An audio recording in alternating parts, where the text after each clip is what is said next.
Pero muy buenas tardes, amigos televidentes. Es un honor estar nuevamente hoy jueves 17 de septiembre, pasados 2 días de haber celebrado el mes de la independencia, el 15 de septiembre. Y como de costumbre, si están alrededor de una mesa ahorita a ingerir sus sagrados alimentos, hay que dejar por un lado cuáles son las recomendaciones. Pues no pelear, uno, no tener malas noticias en este momento, dos, contar alguna historia bonita de la familia, tres, hacer algunos recordatorios, cuatro, si ya llegó el final del día, contar algo bonito que nos haya sucedido durante el día, en fin, hacer un ambiente agradable. Y por supuesto ahora estamos enviando un saludo hasta Santo Domingo, Suchitepeques, a don Joselino Santos y a doña Blandina Monzón, a don Maximiliano Cook y también a doña Alba Consuelo Gálvez en el cantón Pueblo Nuevo de acá, a la señora Onestina Sarmiento, viuda de Quesada en San Antonio, Suchitepeques, a don Hugo Zacayoga en Mazatenango, a doña Rosa Medrano aquí en la otra banda, al licenciado Carlos Sardá, acá en la segunda avenida del Colegio Rosario, a doña Rosario, viuda de Manso, allá en San Francisco, Zapotitlán, a don Fernando Aguilar de la Rosa, allá en la otra banda. Bueno, son tantos cantones, colonias y municipios que tenemos Mazatenango. Iremos agradeciendo poco a poco la fidelidad con que nos escuchan y eso nos estimula bastante. En nuestra cápsula histórica les quiero contar de que en Mazatenango ha habido bastantes agencias bancarias. Quizá la más antigua de la que yo tengo noticia es la del Crédito Hipotecario Nacional. El Crédito Hipotecario Nacional fue fundado en 1930. Es decir, que tiene 90 años de estar funcionando. Y en Mazatenango funcionó como sucursal, algo así como despuesito de 1950 y pico. O sea que este Banco Crédito Hipotecario Nacional tiene unos 70 años de estar funcionando acá en Mazatenango. Entre los otros bancos más antiguos que hubo está el Banco de Guatemala, que funcionó precisamente pegado donde está el Crédito Hipotecario Nacional ahora, entre el Crédito Hipotecario y la Catedral. Luego se trasladó para allá pegado a la municipalidad, hizo su propio edificio. Era una agencia pues del Banco Central de Guatemala, se llamaba Banco de Guatemala. Otro banco que existió acá es el Banco Agrario que era también estatal. Y entre los más antiguos me recuerdo está el Banco Inmobiliario que todavía funciona, el Banco Agrícola Mercantil, el GIT. Y bueno, ahí nos quedamos porque ya vino otra oleada de bancos que existieron. Entonces está el Banco Metropolitano que desapareció, el Banoro también. Bueno, imagínense qué cantidad de bancos ha tenido Mazatenango y ahora creo que andamos contando por unos 15 bancos, es decir, unas 15 agencias bancarias. La modalidad consiste en que antes solo había una agencia, ahora de un mismo banco hay varias agencias en la ciudad, como Banrural, que creo que tiene 5 agencias, el GIT también tiene varias agencias, el Intercontinental creo que está solo, el Industrial tiene varias agencias. Bueno, noten ustedes los cambios que va sufriendo una ciudad, así como usted cambia, que de repente ya le salieron las canas, nuestra ciudad se vuelve también un poquito cada día más antigua. Y miren, pasemos ahora a ciertos datos que tenemos que saber cada uno como buen guatemalteco, cómo se desarrolla la sociedad. Qué bonito que supiéramos todo. Y esto nos distingue de los países desarrollados, en donde el vecino no conoce al vecino. Es decir, solo ven que sale, que se sube en su carro, pero no saben ni quién es. Esa es la gran virtud que tenemos nosotros aquí en Guatemala, que nos conocemos unos a otros y pues nos saludamos y nos intercambiamos a veces momentos de júbilo, de convivios, etc. Eso es bonito. Y esto lo da también la condición o la situación de cómo están los hogares. Por ejemplo, es bueno que sepamos que de cada 10 hogares en Guatemala, óigase bien por favor, de cada 10 hogares, solo 4 están integrados. ¿Qué quiere decir eso? Que 4 de cada 10 hogares, 4 conviven mamá, papá y los hijos, o los abuelos si todavía existen, pero hay integración, hay unidad, hay familiaridad y por supuesto pues se llevan muy bien. 6 hogares están desintegrados. ¿Qué quiere decir desintegrados? Que por alguna razón se han cortado los lazos familiares, algunos porque se han divorciado, otros que está muy común porque han abandonado y se van a los Estados Unidos especialmente, otros pues que abandona la casa sin divorciarse, abandona la casa el papá, la mamá, etc. Muy bien, y bueno, otros por problemas inestables de incompatibilidad, otros por problemas económicos y bueno, otros por infidelidades, falla el hombre o falla la mujer. Miren, todos estos son motivos por los que se desintegran los hogares y quienes sufren al final de cuentas pues son los hijos. Por eso hay muchas mapas. ¿Qué quiere decir eso? Muchas mujeres que son mamá y papá, ¿verdad? Por ejemplo, hay un caso particular. Mi propia familia, por ejemplo, una parte se fue a los Estados Unidos y otra se ha quedado aquí. Afortunadamente, bendito sea Dios, mi hogar va a ajustar ahorita 56 años de que estamos unidos con mi esposa, y aunque los hijos ya se fueron de casa, se profesionalizaron y han tenido ya sus hijos que son nuestros nietos. Y por eso es que yo estoy feliz porque pasado mañana está cumpliendo años uno de nuestros nietos que se llama Josué Dimitri Gordillo Castellanos, que vive en los Estados Unidos. Él es gimnasta y bueno, está siguiendo una carrera en la universidad también. Menciono esto porque de los miles de ciudadanos que se van a los Estados Unidos, tenemos más o menos unos 2,5 millones, algunos dicen 3 millones ya, no lo sabemos con exactitud, pero no son todos, no es el 100% los que logran terminar allá su high school, o sea, una secundaria, y mucho menos son los que logran llegar a la universidad, porque saben ustedes, tienen idea, aquí en Guatemala hay 16 universidades. ¿Sabía usted que en los Estados Unidos hay más de 1,200 universidades? Y las más prestigiosas del mundo están ahí. Y por supuesto, los estudios son demasiado caros, por eso es que nuestra gente no puede enviar a sus hijos a la universidad.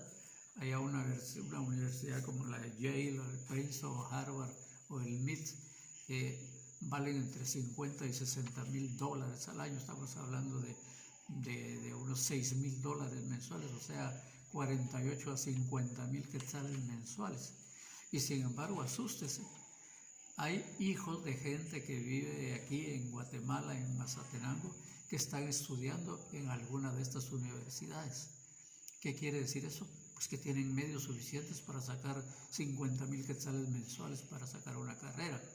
Me decía un amigo norteamericano cuando me llegó a dar un paseo por la Universidad de Princeton, en donde estudió y dio clases a Einstein, nada menos el científico más famoso del siglo pasado. Me decía, cuando vio en el campus, en el patio, unos jóvenes con pelo negro que se diferenciaban mucho de la gente rubia, le digo, pero mire, aquí hay latinoamericanos. Sí, me contestó, son los hijos de los militares y los políticos de los países de ustedes. Imagínense ustedes, es decir, cómo algunas personas sí tienen este privilegio y nosotros aquí no podemos ni pagar un dólar, que creo que es lo que cobra la San Carlos al año. Increíble, ¿verdad? Pero cierto. ¿Qué le vamos a hacer? Bueno, vamos a usar los pocos minutos que nos quedan en decir algunas cositas, porque me han llovido las preguntas con lo que estábamos hablando de la independencia. Yo explicaba, me pidieron que explicara eso de por qué decía yo que había unas 3 independencias. Miren, repito, los españoles que vinieron de España, nacidos en España, formaron la clase dominante.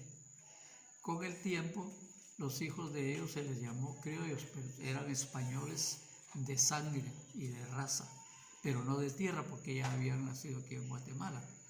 Y luego seguían los mestizos, los que ya eran españoles con indígenas. Salieron los mestizos, que hoy les llamamos ladinos, ¿verdad? Pero ya explicaba yo que la palabra ladino pues significa realmente listo, sagaz, astuto, o sea, un indio listo cuando ya aprendía a leer y a escribir. Entonces se le llamaba ladino, los que habían ido a estudiar a los conventos, a los seminarios, en fin, que se fueron criando. Estos estratos, la independencia se produjo, primero la independencia política. Dispusieron, óigase bien, dispusieron los criollos, ¿verdad?, que ya no deberían de pertenecer a la madre patria España. Imagínense que le llaman madre patria, porque ellos no parieron a los mayas, a los guatemaltecos, y sin embargo todavía se usa el término madre patria, ¿verdad? A mí me cae un poquito en gracia que los cobaneros digan Cobán, ciudad imperial de Carlos V, le llaman, homenajeando a quienes nos vinieron a conquistar y a quitar precisamente las tierras.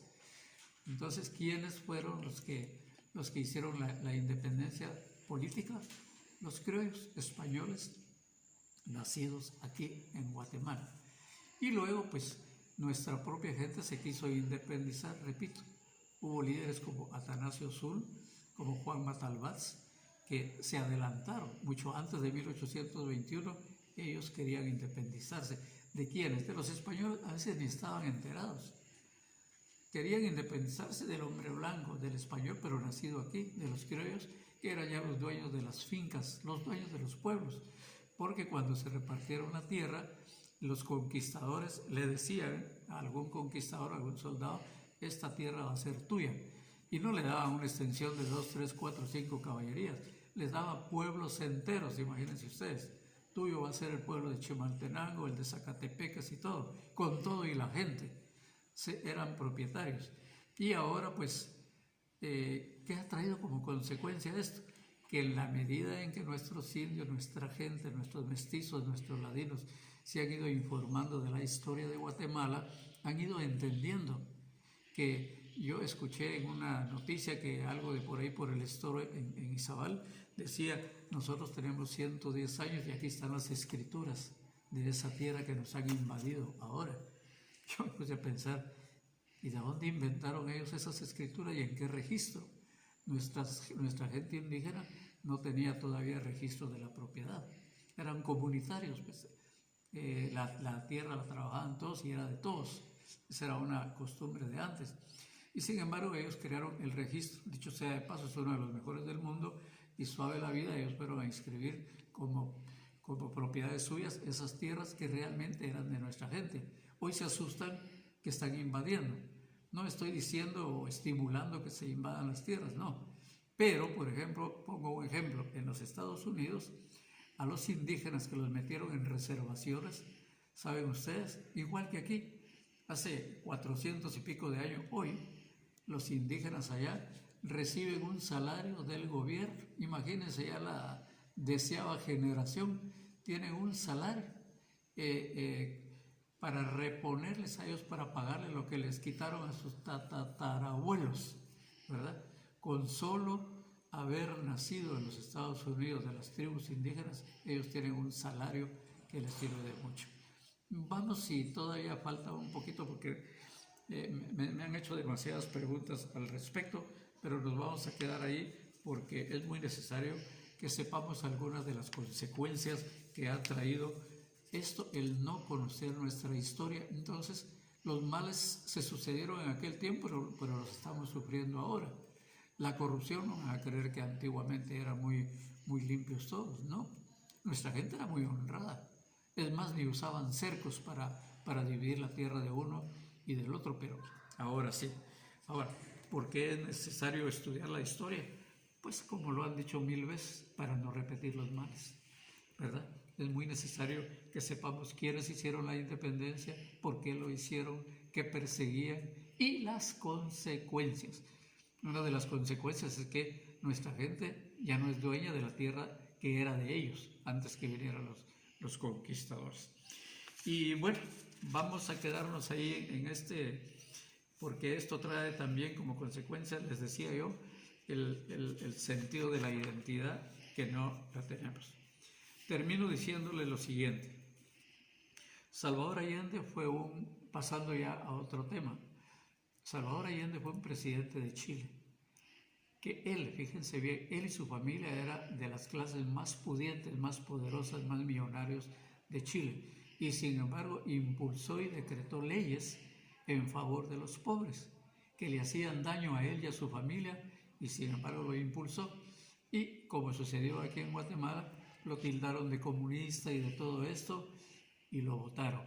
Salvador Allende era un civil, y antes que renunciar, antes que escapar de su país, se quedó en el palacio y se murió. Ahí lo ametrallaron, defendiéndose él, un civil, no militar. Bien, este es un gran ejemplo en cuanto a qué, a la responsabilidad y la conciencia que debe tener un gobierno. Cuando Evo Morales, el presidente de Bolivia, tomó el poder, ¿qué hizo? Se rebajó el salario y le pidió a sus ministros que se lo rebajaran también, y lo cumplió. Por eso el pueblo lo reeligió, creo que 2 o 3 veces. Vean ustedes pues la conciencia también. Y Evo Morales era un hombre sin mayores estudios, no era académico, era indígena puro. Pero ahí está. Y luego tenemos más cerquita acá, Andrés Manuel López Obrador, presidente de México. Hizo lo mismo. Le pidió a sus ministros y le pidió a los funcionarios que tenían altos sueldos que se rebajaran el salario.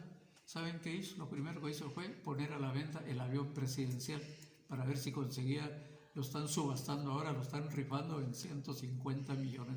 Imagínense ustedes qué clase de avioncito tenía el mandatario. Pero él sentía que esa era una ofensa para el pueblo. Y luego también tenemos ahí tal vez el mejor ejemplo, el expresidente de Uruguay, José Mujica. José Mujica regalaba el 70% de su sueldo, y su señora, que era senadora, también regalaba el 70% de su sueldo para repartirlo entre instituciones de beneficencia o pobres. Tanto que un entrevistador le dijo una vez: señor presidente, ¿y no es una locura? ¿Qué cosa? Dijo, que usted esté regalando el 70% de su salario. Y él contestó, no, con el 30% de lo que yo gano me basta y me sobra para poder vivir. No usaba ni carros presidenciales, ni gastaba el pueblo en guardaespaldas, en ese desfile de guardaespaldas que tienen, ni nada, sino que él usaba su Volkswagen viejito que tenía, y no usaba la casa presidencial, sino la casa de su finca. Tiene un gran significado esto. Si no necesitaba guardaespaldas ni cuidadores, y no necesitaba vivir en las grandes residencias lujosas, era porque él tenía confianza que el pueblo lo quería y que no lo iba a matar. Y terminó su presidencia y no le pasó nada, y ahí está, como uno de los presidentes más admirados de Latinoamérica. Aquí, cuando el señor Jimmy Morales, que posiblemente sea el peor presidente que ha tenido Guatemala en todo lo que va de esta historia, y cuando el doctor Alejandro Yamatei ofrece rebajarse el salario, y a sus ministros también, y los funcionarios que ganan tanto, ahorita que estamos en problemas económicos, ¿verdad? ¿Cuándo nos dan esa muestra de solidaridad con el pueblo?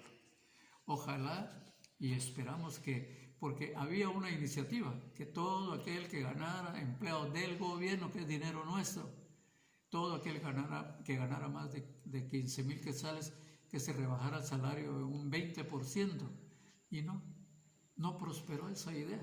Hasta era una iniciativa en el Congreso. Miren, es increíble que aquí hay diputados que no pagan ni su refacción.